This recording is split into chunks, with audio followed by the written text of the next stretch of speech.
Hey, hopefully you're having a wonderful day. My name's Andy. This channel is Finding Value.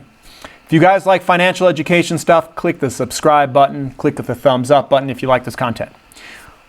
What I have today is what it looks like. And what I'm referring to is what if you get a 50 bagger or something like that. What does that look like? What does that look like in terms of percent gain per year? Can you even fathom a 50 bagger or 40 bagger or something like that? So I'm going to go over what that actually looks like in your portfolio in terms of those types of gains. So in a commodity bull market, I speak about large returns for this next bull market. We have large market balance deficits of a lot of these materials in the future, which means a lot higher prices. So in my opinion, we have inflation coming from real estate. The real estate prices are going to go higher. We're going to have more loans go into the system in ever greater quantities, and that's inflationary. So what do these gains look like on a per year percent basis? So the silver market, and you can see this, if it's 20% per year, the price will be $129 in 2029. It's a 5x increase. A 30% gain gets you to 265. A 40% gets you to 517. I think we're going to be somewhere in here. I think we're going to be between 11 and 21 this next bull market from where we are at today. That is a 1,100% return to 2,100% return. 21x and 11x. For platinum, I think we're probably going to be somewhere in this range as well. 11 times or 21 times. Again, $10,000 platinum to $20,000 platinum. That's probably my guess at the end of this bull market. So what does it look like from an investment perspective? If you're investing in some of these companies, they're going to go way higher than an 11 or 21x.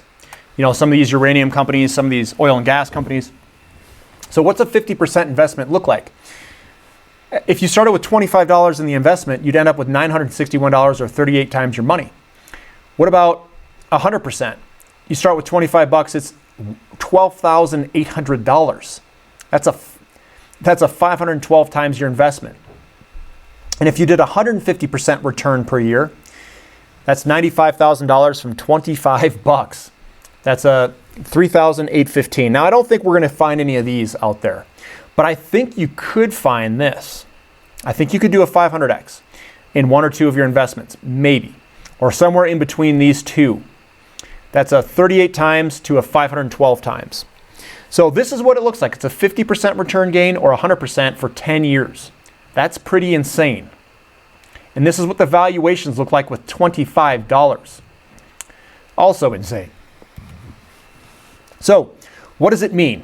And I use different numbers here. A 50% return in 10 years on $3,000 is a $115,000 position. So if you put $3,000 in one stock and it returned 50% per year for 10 years, it's 115,000 bucks.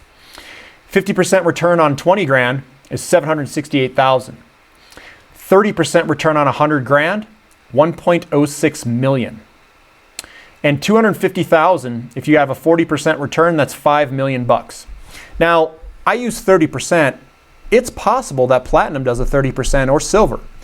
So if you put a bunch of money in it, let's say you put like $250,000 in it, and it does a 40% return, you could have 5 million bucks. That's a lot. Or you put 100 grand in, it's 1.06, and if you put 300,000 in, that's 3 million bucks. That's pretty good. So more scenarios here. This is kind of a strategy when you look at it. If you put $2,000 in each stock and you've got 10 grand in total, that means you choose 5 stocks. Let's say you put $2 grand in 5 stocks, which is $10,000 total. 2 of them return a 30x. One does a 50, one does a 100, and one does a 500. And I'm not saying that this is the potential outcomes. I'm just saying I want you to understand this strategy and the returns of it. So the total return is 1.42 million. 1 million of this came from the 500x investment. That right there was 70% of your total return here. This 500x is 70% of the total return. You could literally throw these two out and it wouldn't even matter. The 0.2 million came from the 100x investment, which is 14%. So these two made up 84% of the return. These made hardly anything. So what I'm trying to get at here is that your return, these 500x or 100x, if you just get one, if you create a betting strategy that spreads the money out over many companies and one of them hits and does a 500x or a 200x, the majority of your return is going to come from that. It's not going to be from one that doesn't return very well. You could literally throw all of those other stocks in the garbage and just use the one 500x, and you still, out of this return here, you put 10 grand in, you still would have $1 million coming from it, and the rest you could throw away, which is 0.42 million. And you'd still be absolutely destroying it. So when I talk about spreading your money out and getting it amongst a bunch that have traits of very successful companies for this next bull market, I'm telling you that because you want to capture the value that that company is going to deliver to you. We don't know which one is going to be the 500x return or the 300x or the 200x, whatever it may be. We want to make sure that we get that return in our portfolio somewhere because the majority of the returns of the portfolio is from that big move investment. It's not about, when you look at this, you have to choose, okay, we've got these investments out there. It's better to spread a little amongst a lot than it is to put a lot in a little, if that makes sense. Because all you have to do is catch one or two of these big guys and it will transform your entire portfolio, even if you have a small amount of money in it. That's what I'm getting at. So the betting strategy or your investment strategy, return is key to getting large rewards, even if it's just a small amount in each stock. Spreading out your money gives you a higher chance of catching one of the big returning stocks. If you can catch a large returning stock, it could make up the bulk of your returns. You can go bankrupt on many stocks without a big effect to your portfolio. So what I'm trying to get at here is it's okay if some of these eat it and go bankrupt, as long as you have some money in some of them that are going to go absolutely berserk. We want those berserk ones in our portfolios somewhere, irrespective of how much money's in it. And I'm not telling you to go buy 1 billion companies. I'm just saying look at the ones, and if you have an option where you've got 10 stocks, but you like 11 of them, well, maybe divide it amongst the 11.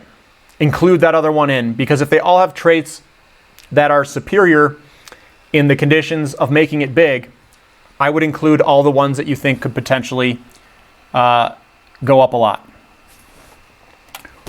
So assuming you can hold on. This is assuming you can. This is assuming you can hold on through thick and thin and know when to sell. My opinion and strategy has been to cost average in and out seems to be a good strategy.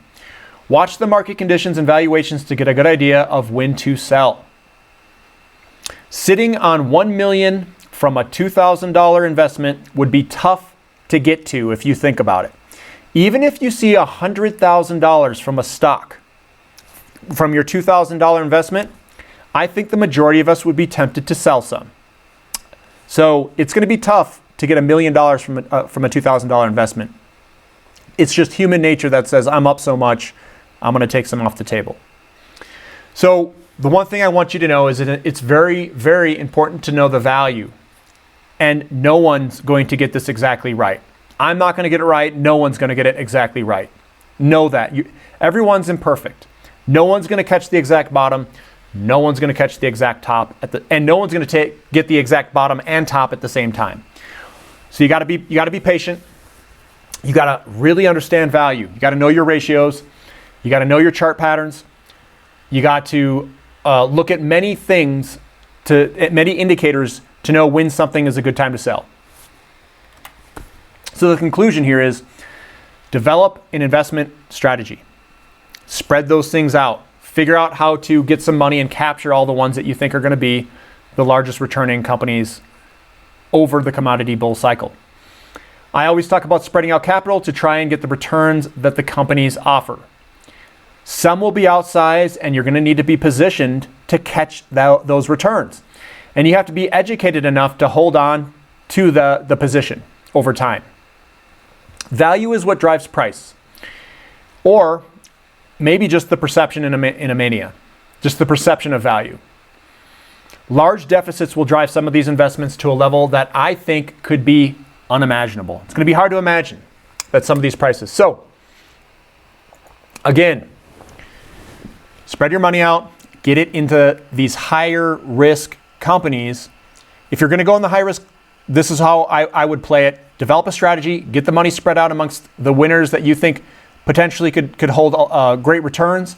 Spread it out, cost average in, get your shares, and then you got to hold on to them and look at your ratios for values. Look at market conditions and ratios. Keep looking at those things saying, yes, it's cheap, let's keep going in. And when those ratios get expensive, and when the market conditions start changing in real estate, when the housing starts to decline 5-10 years down the road, that's when we have to start looking at cost averaging out of the position. This is Finding Value. If you guys appreciate this content, click the thumbs up button. Subscribe if you like making money. And thank you for listening. This is Finding Value.